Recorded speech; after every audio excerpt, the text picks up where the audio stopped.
Salutations férus de prospection spirituelle où que vous soyez sur cette magnifique planète qu'est notre Terre. J'invite le nouvel auditoire à consulter les capsules pépites numéro 1 sur 2 et numéro 2 sur 2 qui présentent cette chaîne, son présentateur et son contenu. Ces informations vous seront utiles pour apprécier à sa pleine valeur la présente capsule pépite et toutes les 36 autres de la série sur la vie.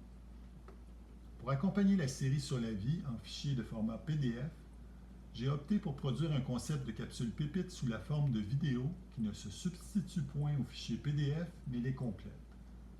Pour l'auditoire d'expérience dans notre genre de prospection de pépites spirituelles, aujourd'hui, il sera question de la capsule pépite numéro C12 sur 15 qui s'intitule Tome 3, le temps des tribulations, sur la piste des acteurs de la fin des temps. Nous avons vu qui sont les principaux acteurs du temps de la fin dans le tome 2 de la série sur la vie, l'expérience humaine de Dieu. Nous tenterons de pousser un peu plus loin nos recherches sur certains de ces acteurs. Commençons par ceux que je ne suis pas en mesure d'ajouter beaucoup à ce que nous avons déjà vu.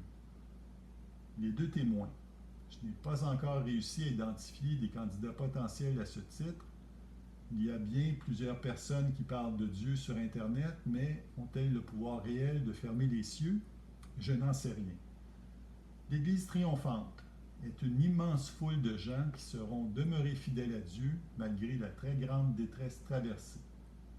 Nulle part dans le livre de l'Apocalypse, hormis les lettres de Jésus-Christ aux 7 églises, dès le début du livre de l'Apocalypse, on ne semble parler de la hiérarchie catholique autrement que pour parler d'une trahison interne de l'Alliance sainte, de l'abominable profanation de la citadelle et du sanctuaire, de l'arrêt du sacrifice perpétuel et du bouleversement de son sanctuaire jusqu'en ses fondations.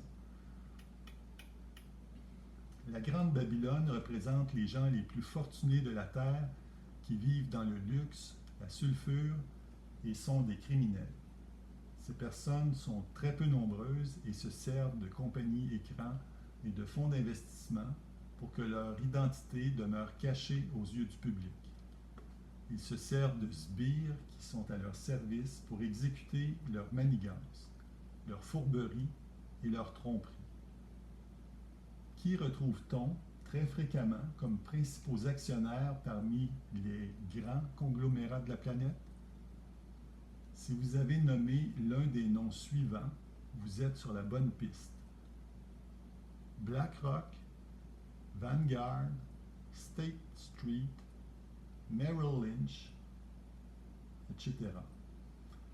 D'ailleurs, Vanguard est le principal actionnaire de BlackRock en détenant 9% de son capital action. Cependant, cela ne nous donne pas les noms des personnes qui tirent réellement les ficelles de ces entreprises gigantesques. Le faux prophète est décrit comme ayant l'apparence d'un agneau, mais parlant comme un dragon. Dans le livre de l'Apocalypse, l'agneau représente le Christ, tandis que le dragon symbolise le diable. Cela laisse penser que le faux prophète serait un faux homme de Dieu ou un homme d'une fausse religion. Le pape François a l'air d'un agneau, mais ses positions récentes sur certains sujets le placent du même côté que les mondialistes et on l'a même vu prendre certaines positions qui semblent être à l'encontre de la Bible en autorisant les prêtres catholiques à bénir des couples homosexuels. Serait-ce le pape François ou un éventuel successeur de celui-ci qui serait le faux prophète? Ou encore un visionnaire du domaine de la technologie? À ce compte, Elon Musk pourrait être un candidat potentiel. L'élection présidentielle américaine du 5 novembre 2024 pourrait amener bien des changements qui pourraient peut-être aider à préciser certaines de mes hypothèses ou à les invalider. Le personnage de la bête semble avoir un rôle important dans le plan secret de Dieu relativement au temps de la fin.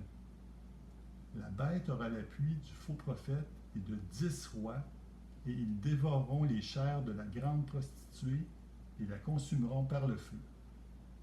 Il est important de se rappeler que la bête, le faux prophète et les 10 rois iront à la perdition.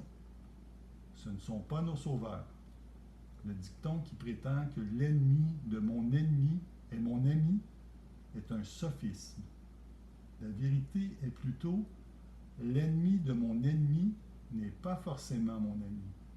La preuve, la bête fera la guerre au peuple des fidèles de Dieu, il les vaincra, mais elle sera vaincue par l'armée d'anges du Christ lors de son retour sur la terre, et tous ses élus et toutes les personnes qui lui seront demeurées fidèles jusqu'à la fin reviendront à la vie et triomphera avec le Christ et régneront avec lui éternellement.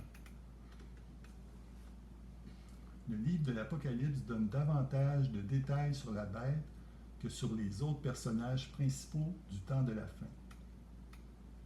Concernant la première bête, l'Apocalypse nous la décrit ainsi. Une bête montant de la mer représente les peuples, avec 7 têtes et 10 cornes ornées de 10 diadèmes. Le dragon, Satan, lui donna sa puissance, son trône et une grande autorité. L'une de ses têtes semblait avoir reçu un coup mortel comme si elle avait été égorgée.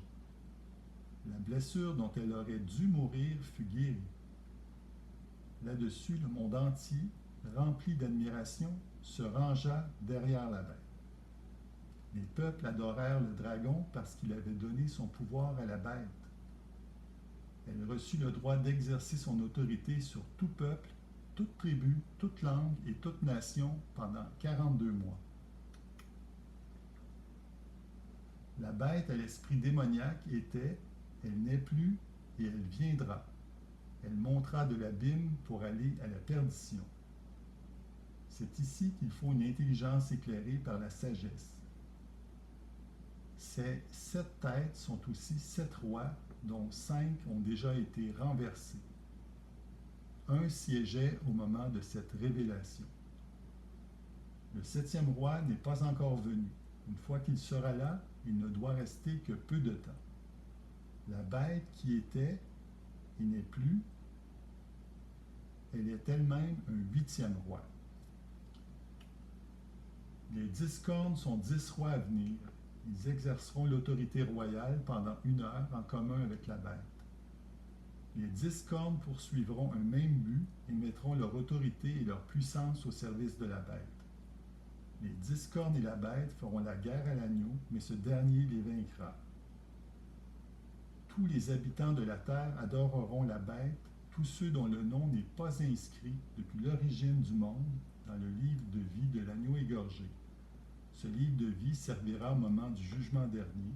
Ceux dont le nom y est inscrit obtiendront la vie éternelle dans le royaume de Dieu, tandis que ceux dont le nom n'y sera pas inscrit iront dans l'étang de feu et de soufre pour l'éternité. Selon ma compréhension, il y a un candidat potentiel au titre de la bête et dont le profil actuel colle très bien aux indices qui précèdent.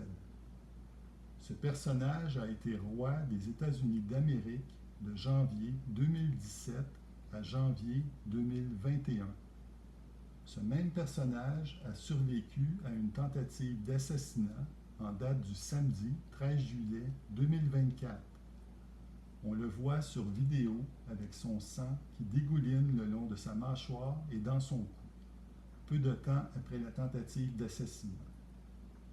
Rappelons que l'apôtre Saint Jean aurait vu cette révélation il y a environ 2000 ans et qu'à cette époque, les armes à feu n'avaient pas encore été inventées. J'écris « aurait » au conditionnel, pas parce que je doute de cette révélation, mais plutôt de ma compréhension personnelle qui m'amène à faire le rapprochement entre cette révélation et cette tentative d'assassinat. Ce personnage vient d'obtenir officiellement l'investiture de son parti le 15 juillet 2024 pour se présenter à l'élection présidentielle américaine du 5 novembre 2024.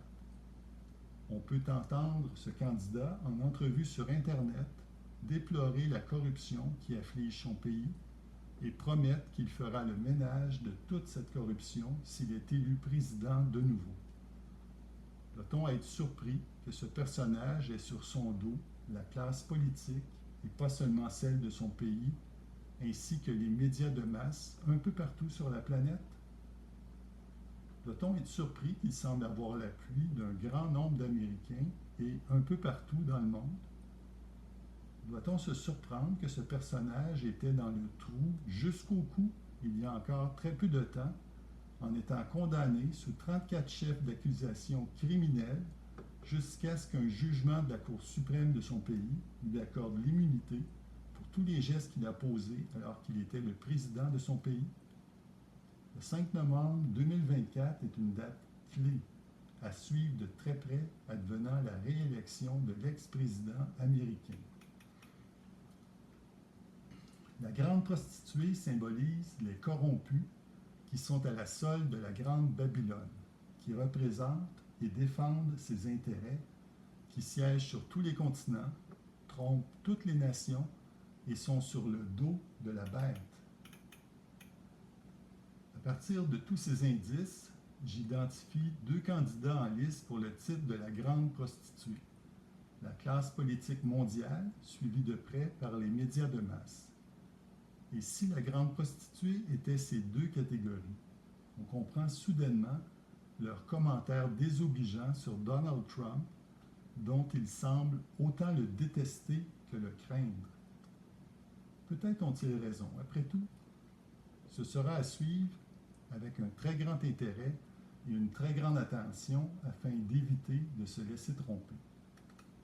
En conclusion, la bête semble être un personnage politique qui jouera un important rôle spirituel sous l'inspiration secrète de Dieu, en entreprenant de faire le grand ménage, en mettant un terme aux activités de la grande prostituée.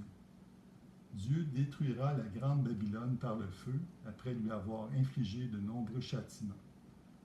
La bête s'attaquera aux fidèles de Dieu en leur faisant la guerre.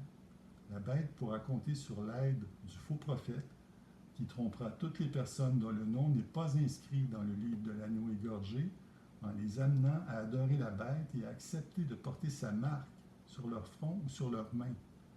Le livre de l'Apocalypse nous apprend que les personnages dont le nom ne sera pas écrit dans le livre de l'agneau égorgé depuis la fondation du monde iront dans l'étang ardent de feu et de soufre, tandis que toutes les personnes dont leur nom sera inscrit dans les 10 livres régneront avec Dieu dans son royaume pour l'éternité.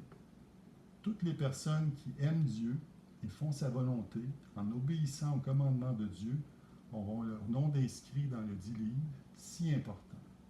Ma compréhension est que Dieu permettra à la bête de faire la guerre à ses fidèles, ce qui permettra à Dieu d'épurer, de purifier et de blanchir toutes les personnes qui lui resteront fidèles jusqu'à la fin, quoi qu'il advienne.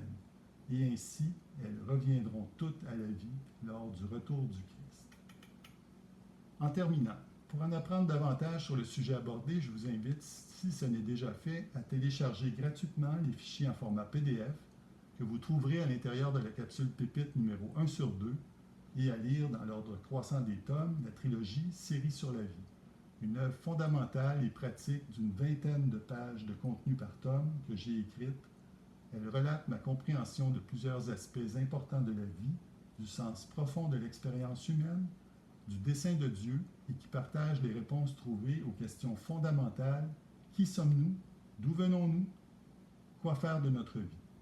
Bonne lecture, merci de votre écoute et à la prochaine capsule Pépite numéro C13 sur 15, tome 3, le temps des tribulations, que faire à titre individuel. Tourlou.